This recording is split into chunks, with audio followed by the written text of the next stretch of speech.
Hafaday, Bulavinaka, a warm welcome to the Pacific Way. Crop diversity is a valuable asset for the people of the Pacific. Growing different crops and varieties in our backyard gardens or farms can help with pest and disease control and with managing the impact of climate change. Local crop diversity is also key to combating lifestyle diseases. Tonight's story is food for thought on the importance of going local.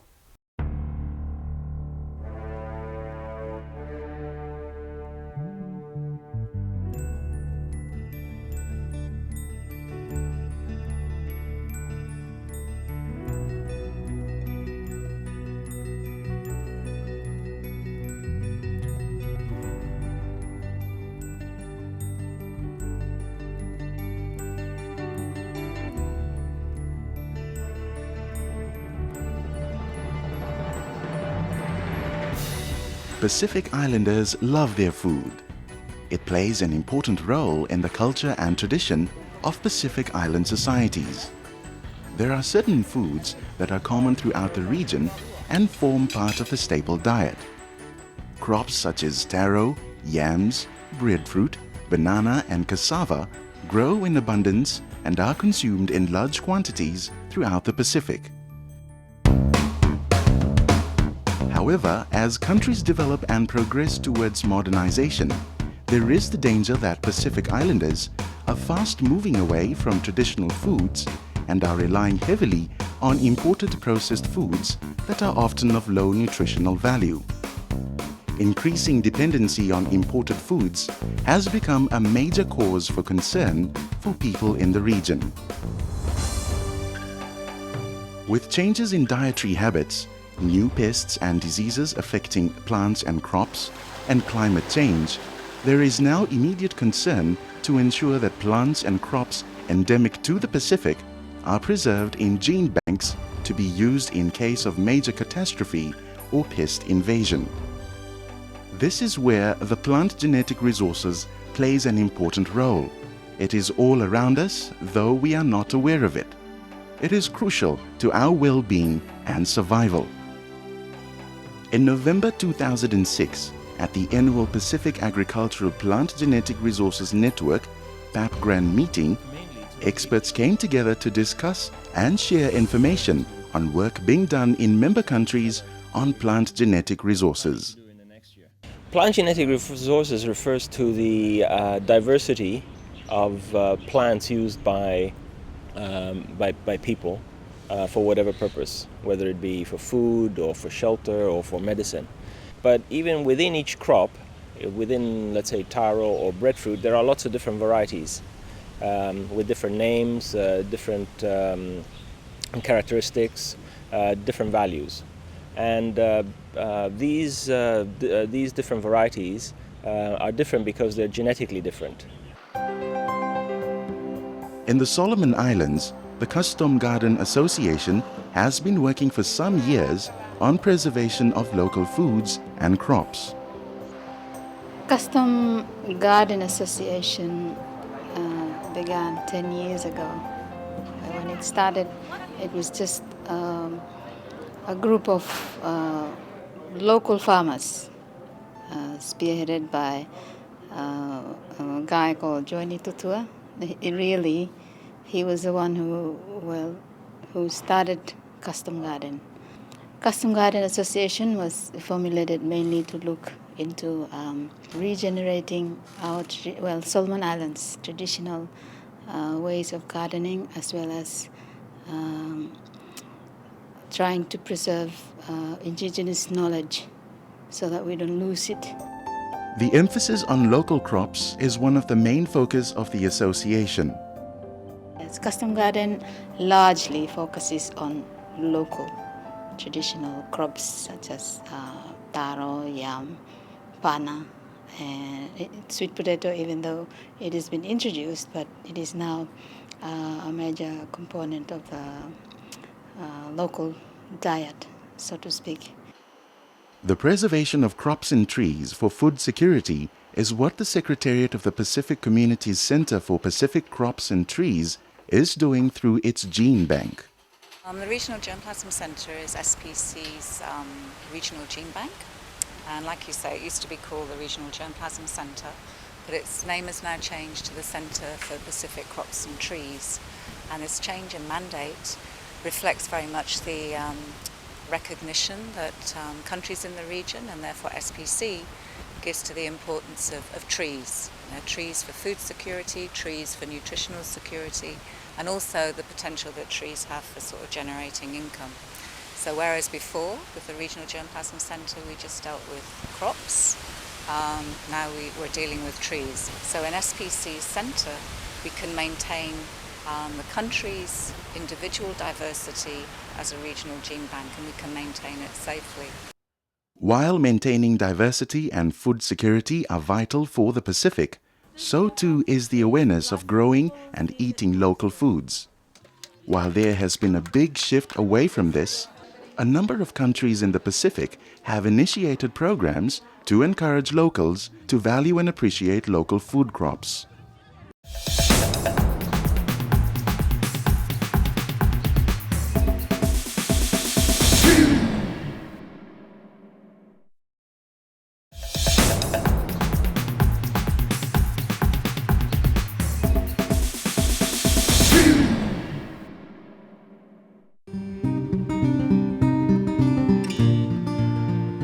Pohnpei, in the Federated States of Micronesia, has been working hard to raise more awareness on the importance of production and consumption of local food.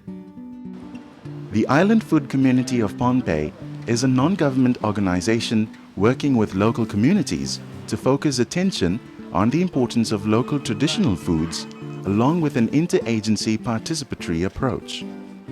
The organization decided to focus on 4 areas: awareness, conservation, food processing, and research. So the way we know that which banana has the most beta-carotene is by looking at its color, right? By its color. Dr. Lois Engelberger is a nutritionist and secretary and treasurer with the organization. The awareness started out then with our bananas because we had done a lot of research. Firstly with the Karat banana, which was analyzed in 1998. And then following that, we realized that there were many bananas, some of them very rare, which also had this yellow and orange coloration, which is indicating carotenoids. And we know that provitamin A carotenoids help protect against vitamin A deficiency, which is, causes a great risk to infection, increased infection, night blindness, and even death. And we know that carotenoid-rich foods protect against cancer, diabetes, and heart disease. So these foods that are colorful, yellow and orange in coloration, can give much protection and many health benefits. With importation of new types of food, the eating habits of Pacific Islanders have acquired new tastes. While traditional local foods are always enjoyed, this is often left to special occasions, such as births, marriage, and deaths. The time and effort involved in preparing local foods is sometimes too time-consuming compared to the more accessible, convenient imported foods. Like any special ceremony in the Pacific, food plays an important and integral part, and in Pohnpei, it is no different. Pohnpeians are like obligated to donate food to funerals here. Like when there is a funeral, people, immediate family members, extended friends and relatives, bring together different kinds of food depending on the season of the year. We bring yam, breadfruit, and other things to the funeral. But at the funeral, it was quite noticeable that people were consuming rice instead of yam, taro, or breadfruit.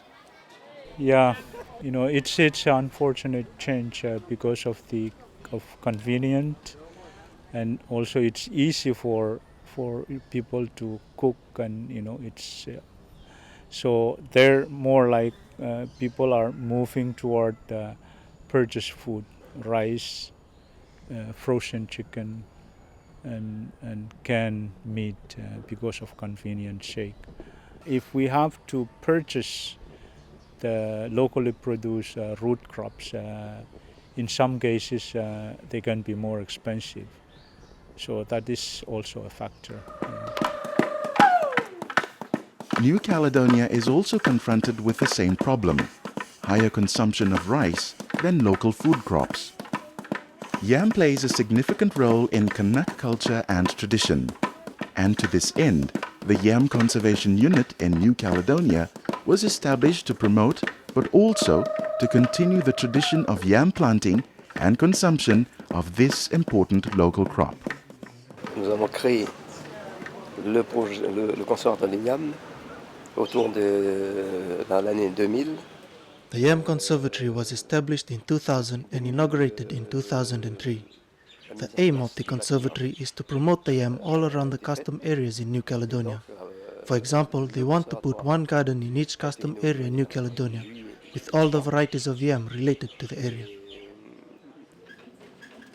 With increasing population and changes in lifestyle and diets, the rise of non-communicable diseases such as obesity, diabetes, and heart-related diseases continue to rise at an alarming rate, that even young adults are now starting to get these diseases.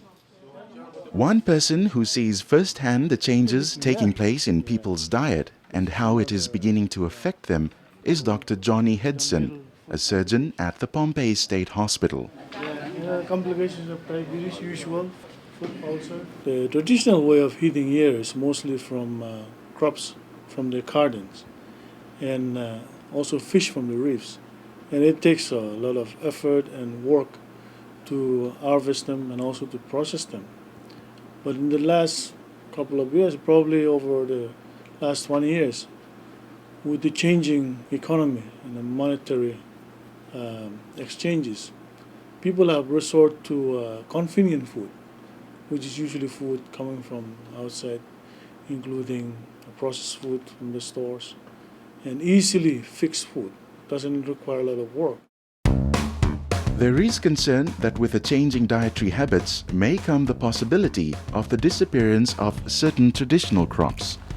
This is compounded by climate change, pest invasion, and disease, or simply because people have stopped growing them.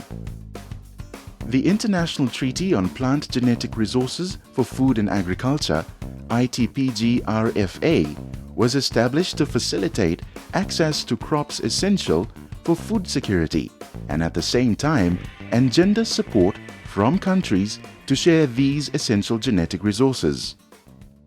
The ITPG-RFA for short, and it focuses specifically on plant genetic resources for food and agriculture.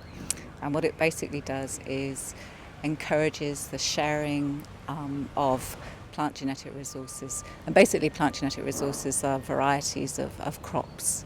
And it encourages the sharing of specific varieties of specific crops. And the crops that have been selected on the basis that they're important for global food security. That if we don't share these plants, that there would actually be a threat to global food security. In the Pacific, all of the crops that are covered by this treaty are all of our staple Pacific crops, such as taro, banana, yam, cassava, sweet potato. They're all covered by this treaty. And globally, you've got crops such as wheat, sorghum, potato, again covered by this treaty. And the basic premise is that no one country is self-sufficient in varieties and these crops, so i.e. in plant genetic resources, and that we all have to share them in order to ensure that food security is maintained. For the Pacific region, the treaty is a great advantage and plays a vital role in food security. When you look at it in totality, then you can see that the Pacific Islands will probably gain more from it, because really the treaty is really to facilitate access. And little countries like in the Pacific Islands really need the access. So the advantages of having the treaty in place is that if I need different materials from 10 countries, I don't have to go to 10 countries. If those materials are in the system, multilateral system, I can just go to there and access them.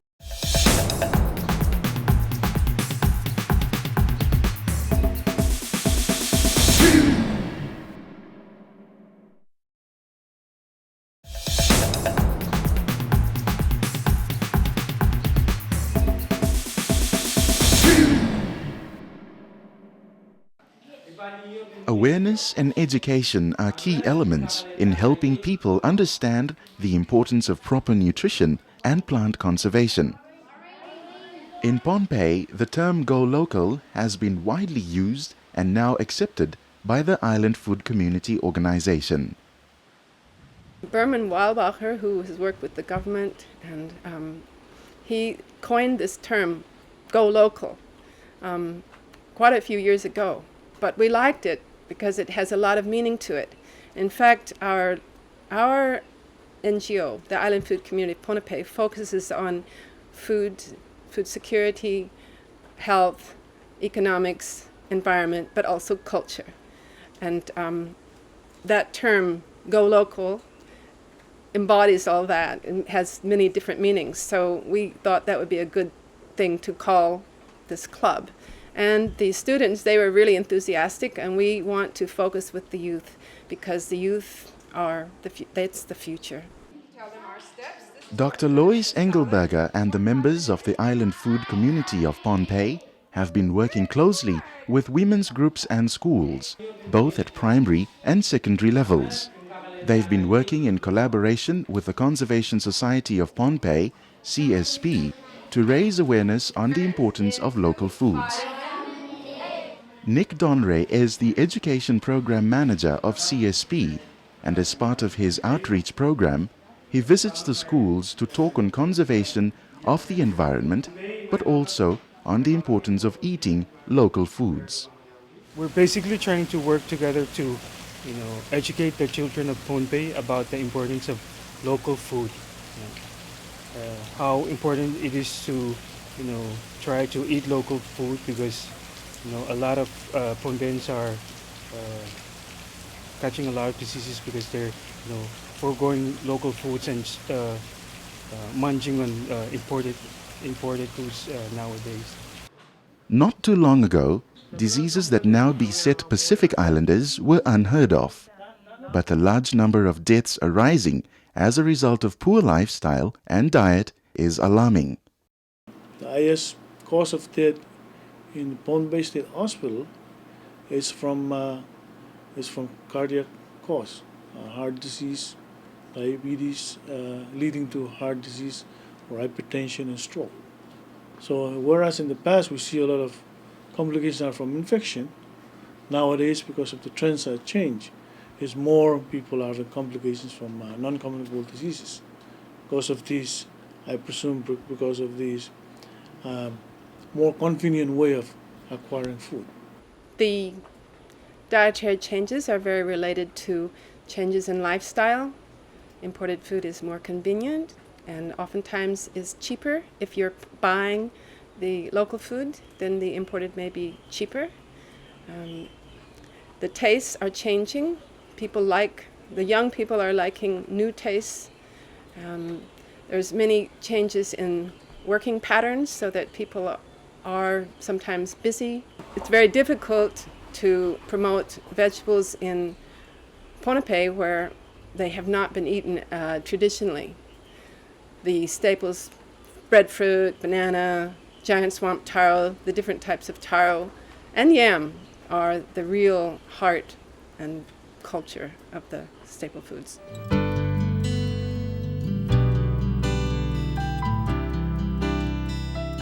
Pohnpei has a large variety of species of giant swamp taros, breadfruits and bananas. The Island Food Community of Pohnpei has been working tirelessly to raise awareness on the different varieties and their benefits. Banana is one such crop that has caught the attention of many people. It's been really great. In 1998, there was no market selling any crop banana. Then after we had it analyzed, we started a campaign a one-year campaign, and it takes around 9 months for a banana to grow. So following that, then about a year after we had our campaign, then the market started selling karat, and they had not sold karat before. None of the countries of the Pacific are self-reliant on agriculture for their own plant genetic resources. A large number of fruits and crops originated from other parts of the world and subsequently migrated to these parts through human travel. There is a great interdependence on plant genetic resources, not only throughout the world, but regionally as well. A lot of the countries have put in place in the past few years programs to promote, conserve and promote their plant genetic resources. This goes back to a resolution by ministers of agriculture back in the late 90s, where they recognized that the conservation and sustainable use of plant genetic resources was absolutely vital for the sustainability of agriculture in the Pacific. And the other thing that came out of that was the setting up of a network, what we call the Pacific Agricultural Plant Genetic Resources Network, or PAPGREN, which basically brings together people, organizations, whether government or NGO, interested in conservation and sustainable use of plant genetic resources across the Pacific. Brings them together in a network to exchange ideas, to exchange experiences. For the small countries of the Pacific, the journey ahead will not be easy, but certainly not impossible. With growing awareness and program initiatives to counter this growing issue, there is much to hope for. It's going to be difficult for the Pacific to compete on the world market with globalization and WTO, etc. And so I think what has to be done is the Pacific has to look for small volume, high value products. And I think we have it again within our plant genetic resources. You know, if we look at some of our crops, and if we go out into the forest and we look at some of our underutilized sort of fruits and nuts, I think there the Pacific has got a lot of opportunity to develop these and to take advantage of these sort of niche markets. And I think that's the only way in which we can compete on that world market. You know, we can't compete on a big scale. We've got to compete small volume and high value. And so, you know, to go back to one of your questions about plant genetic resources, you know, I mean, it provides food, it provides buildings, it provides money, it can help us trade, it cleans our air. So basically, it's vital for life.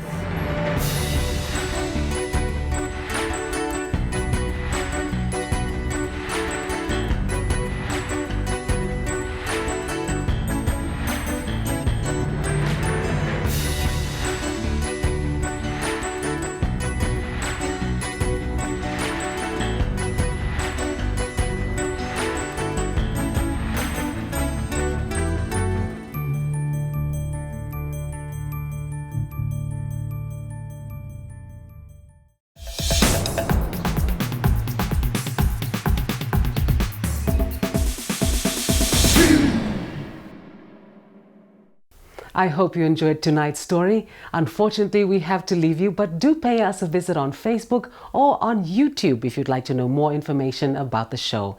Until next time, tofa soifua.